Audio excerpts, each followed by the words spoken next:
جیسی کرنی ویسی بھرنی، اپنے آرام اور راحت کو چھوڑنا ہوگا، قومی اور اجتماعی مقصد کے لیے تم کو آرگنائز ہونا ہوگا۔ صرف مسلمانوں کو انصاف ملے یہ ہمارا قومی مقصد بالکل نہیں ہے۔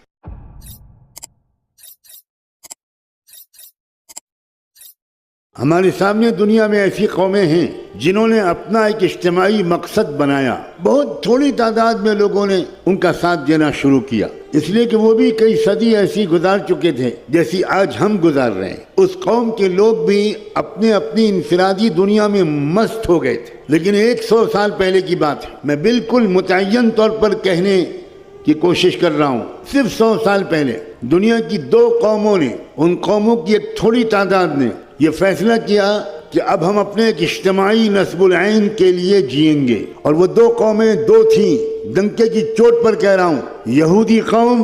اور بھارت کی برہمن اور اپر کاسٹ قوم۔ صاف صاف کہہ رہا ہوں، یہاں 1919 میں ہندو مہاسبھا بنی ہمارے ملک میں، اور وہاں 1897 میں سوئٹزرلینڈ کے شہر باسل میں پہلی یہودی عالمی کانفرنس ہوئی، اور ایک مفکر یہودی نے جس کا نام تھا تھیوڈر ہیرزل، اس نے یہودیوں کو جھنجھوڑا اس کانفرنس میں، اور اس نے کہا کہ تم تورات کی عبادت کو لیے بیٹھے ہو اور تم یہ سمجھ رہے ہو کہ مسیحا آئے گا اور ہمیں بیت المقدس واپس دلا دے گا، ہیکل سلیمانی ہم کو مل جائے گا، یہ تمہاری غلط فہمی ہے۔ جیسی کرنی ویسی بھرنی، تمہیں اس کے لیے جان قربان کرنی ہوگی، مال خرچ کرنا ہوگا، اپنے آرام اور راحت کو چھوڑنا ہوگا، قومی اور اجتماعی مقصد کے لیے تم کو آرگنائز ہونا ہوگا، اپنے ریسورسز کو منظم کرنا ہوگا۔ صحیح کہا اس نے، میں تصدیق کرتا ہوں۔ اور وہ 1897 کی سوئٹزرلینڈ کی کانفرنس میں ایک ورلڈ زیونسٹ فاؤنڈیشن بنی، اور اس نے یہودی سرمایہ داروں سے ملاقاتیں کی، کیونکہ یورپ اور امریکہ میں، خاص طور پر مغربی یورپ میں، سارے سرمایہ کے مالک یہودی بن چکے تھے۔ میں اس وقت اس اسٹریٹجی کی تفصیل نہیں بیان کر سکتا وقت کی کمی کی وجہ سے، کہ جس کے تحت یورپ کے سرمایہ پر ایک چھوٹی سی اقلیت قابض ہو گئی تھی۔ یہودی کبھی میجورٹی میں نہیں تھے، وہ جرمنی میں مائنورٹی میں تھے، وہ برٹن میں مائنورٹی میں تھے، وہ فرانس میں مائنورٹی میں تھے، تمام یورپین ممالک میں، لیکن انہوں نے اس کانفرنس کے پہلے سے بینکنگ سسٹم پر قبضہ کر کے دنیا کے مالیاتی سرمایہ کے وہ مالک بن گئے تھے۔ اب جب اس کانفرنس کے بعد ایک چھوٹی تعداد، میں پھر زور دے کر بار بار کہہ رہا ہوں، میں یہ تک کہنے کو تیار ہوں کہ یہودیوں کے اندر نئی روح پھونکنے والوں کی تعداد آج کے اس مجمع سے آدھی تھی۔ آپ احمقوں کی جنت میں رہتے ہیں، گستاخی معاف، اگر آپ سمجھتے ہیں کہ وہ لاکھوں اور کروڑوں تھے، جی نہیں، وہ چند 100 تھے، چند ہزار بھی نہیں تھے۔ میں نے کئی سال لگاتار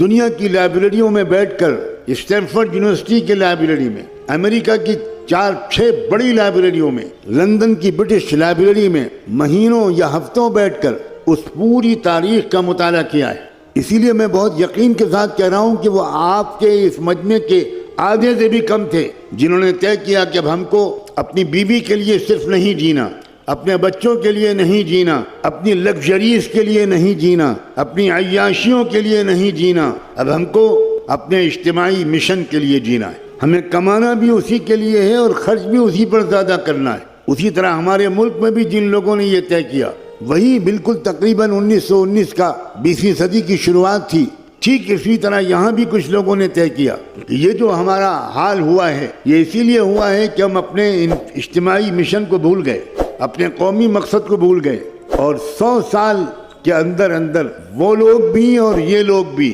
سمجھیے میرے اشارے کو، وہ اپنی منزل کے قریب پہنچ چکے ہیں، اور اللہ کے ہاں بالکل انصاف ہے۔ کفر اور شرک کی سزا دنیا میں نہیں ملا کرتی، یہ اللہ نے طے کر رکھا ہے۔ کفر اور شرک کی سزا آخرت میں ملے گی، یہاں ظلم کی سزا ضرور ملے گی۔ مسلمان ظلم کرے گا تو اس کو ملے گی، ہندو کرے گا تو اس کو ملے گی، یہودی کرے گا تو اس کو ملے گی، لیکن صرف اس بنیاد پر دنیا میں اللہ کسی قوم کو سزا نہیں دیتا کہ وہ شرک اور کفر کرتا ہے، وہ لا الہ الا اللہ اور محمد الرسول اللہ کے کلمے کو قبول نہیں کرتا، اس پر دنیا میں سزا نہیں ملا کرتی۔ ہمارا قومی مقصد اور مشن کیا ہے؟ اب میں اگلی بات کہنا چاہتا ہوں، واضح طور پر صاف لفظوں میں کہنے کی کوشش کر رہا ہوں، اور جب تک میرے دم میں دم ہے کرتا رہوں گا انشاءاللہ۔ ہمارا قومی مشن حکومت پر قبضہ کرنا ہرگز نہیں، ہمارا اجتماعی مقصد اقتدار پر قبضہ کرنا بھی نہیں ہے، ہمارا اجتماعی مقصد دنیا کی قوموں کی بیٹیوں کی عزتیں لوٹنا معاذ اللہ ہرگز نہیں ہے، ہمارا قومی مقصد دنیا کے محنت کش لوگوں کی کمائی کو لوٹنا ہرگز نہیں ہے۔ ہوگا کسی قوم کا یہ مقصد، ہمارا قومی مقصد دنیا کی قوموں کی عبادت گاہوں کو گرانا اور جلانا نہیں ہے۔ بڑے سے بڑے مقابلے کے وقت میں کسی مندر کو منہدم کرنا، کسی چرچ کو گرانا اسلام میں حرام ہے، کسی بچے کو مارنا، کسی عورت کو مارنا، کسی بوڑھے کو چھیڑنا اور اذیت پہنچانا سخت سے سخت جنگ کے موقع پر بھی اسلام میں زنا اور شراب کی طرح حرام ہے۔ ہمارا قومی مقصد دنیا کے مالیاتی وسائل پر قبضہ کرنا نہیں ہے، ہمارا قومی مقصد قرآن بتا رہا ہے، ہمیں کسی سے پوچھنے کی کوئی ضرورت نہیں۔ قرآن نے صاف کہا ہے لَقَدْ أَرْسَلْنَا رُسُلَنَا بِالْبَيِّنَاتِ وَأَنزَلْنَا مَعَهُمُ الْكِتَابَ وَالْمِيزَانَ لِيَقُومَ النَّاسُ بِالْقِسْطِ۔ اللہ تعالیٰ فرماتا ہے ہم نے سارے پیغمبروں کو جو بھیجا اور جو ہم نے ان کو کتابیں دیں اور ہم نے ان کو انصاف کی ترازو دی، اس سب رسولوں کے بھیجنے کے پیچھے ہمارا ایک مقصد تھا، وہ ہے لِيَقُومَ النَّاسُ بِالْقِسْطِ، ساری دنیا کے انسانوں کو انصاف ملے اور ساری دنیا کے انسان انصاف کے نظام قائم کریں۔ صرف مسلمانوں کو انصاف ملے یہ ہمارا قومی مقصد بالکل نہیں۔ غور سے سنیے میری باتوں، صرف مسلمانوں کو عزت ملے ہرگز اسلام کا مقصد یہ نہیں۔ اس سے بڑا الزام رحمت للعالمین کی شخصیت پر اور ان کے پیغام پر کوئی ہو نہیں سکتا کہ وہ اپنا کلمہ پڑھنے والوں کو دنیا والوں پر مسلط کرنے آئے تھے، بالکل نہیں۔ ہمارا قومی مقصد، ہمارا آپ سب کا، ہر انجینئر کا، ہر ڈاکٹر کا، ہر سائنسداں کا، ہر ٹیچر کا، ہر انسان کا جو پڑھا لکھا ہو یا نہ پڑھا لکھا، اگر وہ کلمہ پڑھتا ہے تو حلف بخدا اس کا یہ اجتماعی مقصد ہے اور اس کو اس کا شعور ہونا چاہیے اور اس کو اس کی تربیت لینی چاہیے کہ میں اپنے اجتماعی مقصد کو کیسے سمجھوں، کیسے اس کا حق ادا کروں، کیسے اس مشن کے تقاضوں کو پورا کروں۔ آپ سے گزارش ہے کہ آپ چینل کو سبسکرائب کریں تاکہ اس سیریز کے آگے کی ویڈیو